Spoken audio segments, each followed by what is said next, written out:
Hi, I'm Daniel Herbert, the managing editor of Boxing News, and we're going to take a look at the making of Flashback, which is our weekly column looking back at the old magazines of the past. This week it's February 23rd, 1949. Very long time ago. Boxing News in its 40th year, and the price was 4p, 4 old pence. In those days it was all black and white, only just coming out of the Second World War 4 years later. They're still rationing, so you can tell by the size of the paper it's much smaller than it became in later years. Obviously there wasn't as much print around. Money was still tight. Money was still, still a pretty good week for boxing, some good action there. It's on page 5, interestingly, we have a full-page obituary of Pedlar Palmer, Britain's former world bantamweight champion, died at the age of 72. And these days, 1949, we only had 16 pages in the entire paper, but one whole page was devoted to the obituary of Pedlar Palmer, which tells you what a big name he was, or how big he was considered by the staff of Boxing News at that time. There's only one small pic of Pedlar Palmer, but he was boxing in the 1890s. He was world bantamweight champion in the very late 1890s, 97 to 99, I think. In those days, there are very few pictures available, so there's only a small posed picture of him wearing his leggings and adopting that old-fashioned stance of some of the bare-knuckle fighters had. That was Pedlar Palmer. Lost his title to Terry McGovern, 1899. Those are the good old days, weren't they? So looking further in, over the next page, you have a report of a great world title fight. This is Willie Pep beating Sandy Sadler, two of the greatest fighters of all time, possibly the two greatest featherweights of all time. The fight was in New York at Madison Square Garden. It wasn't billed as a ringside report as such, but we had a man called Duke Burley, who was our man in New York. He's reporting in reasonable detail of the fight. It's on page 6. Again, we actually had an action picture of that in the Warrior agencies at the really big fights in the Garden in New York. I think nowadays we probably have a bigger report of a fight like that, but in those days, we had transatlantic cables and so on, and it was a different world.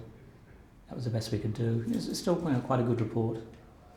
Saying it was a great performance by Willie Pep. Of course, these two fought 4 times, and that was the only fight Pep won. Sadler won the other 3. That's one of the great moments of boxing history.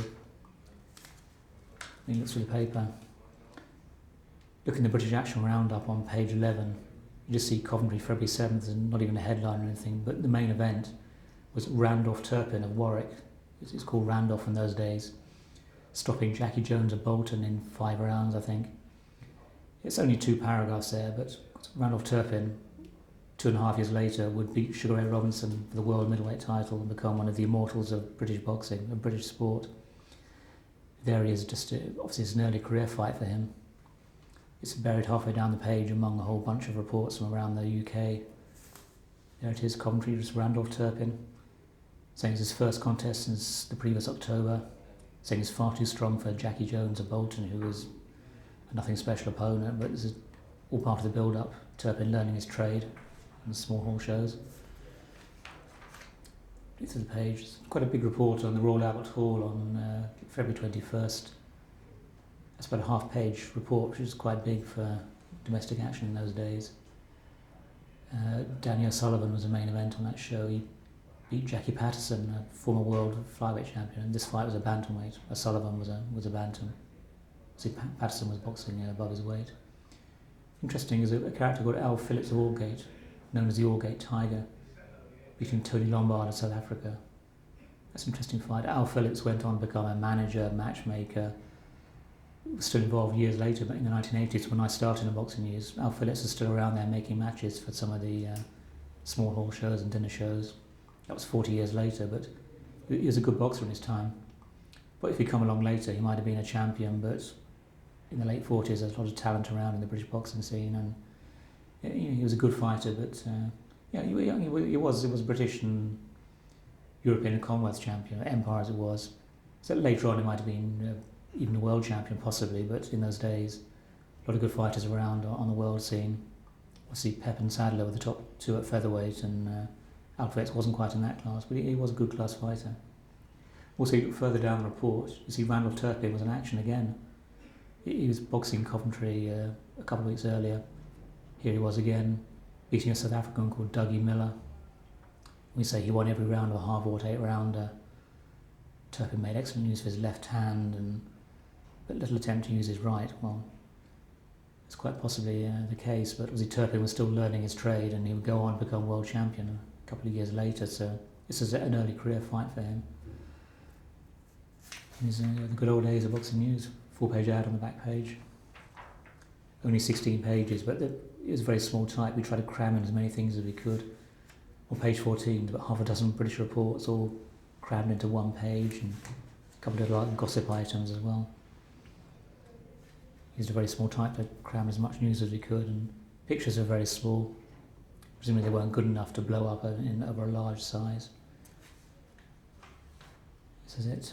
Where are they now? Pat O'Keefe was around in 1914, before the First World War. So even in the old days, there's nostalgia. Whatever area you're in, there's always a market for looking back at the past. That was the case in 1949.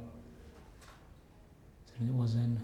Eddie Brogan's Boxiana was a sort of round-up page, news and gossip from all over the world.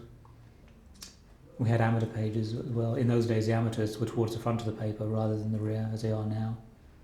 Getting that whole jam-packed, action-packed page of amateur news. With a whole column of competitions. Approximately about 40, 50 competitions, amateur shows, all packed into one column, using very small type and abbreviations. And these are, it's 1949. Actually, the amateurs were the first 3 pages of the paper. The Army News and the ABA Youth Finals, nowadays called the ABA Juniors, or sort of 16, 17-year-old, 18-year-old age group. Obviously, the future champions, the ones to look out for in a few years' time. They would still be learning how to box in these years. It's still a pretty high standard. The ABA Championships, the ABA Junior Championships. A lot of the great future ABA Senior champions came out of the juniors. We actually had an action pick of that as well. So, in those days, they took place at Wembley. They're a big event. The Wembley Arena, the Wembley Pool as it's called then, where the Olympics took place in '48, where the ABA Senior finals would take place for years and years, all the way up to the 80s. The good old days, definitely. 1949. That was it. That was the week there was.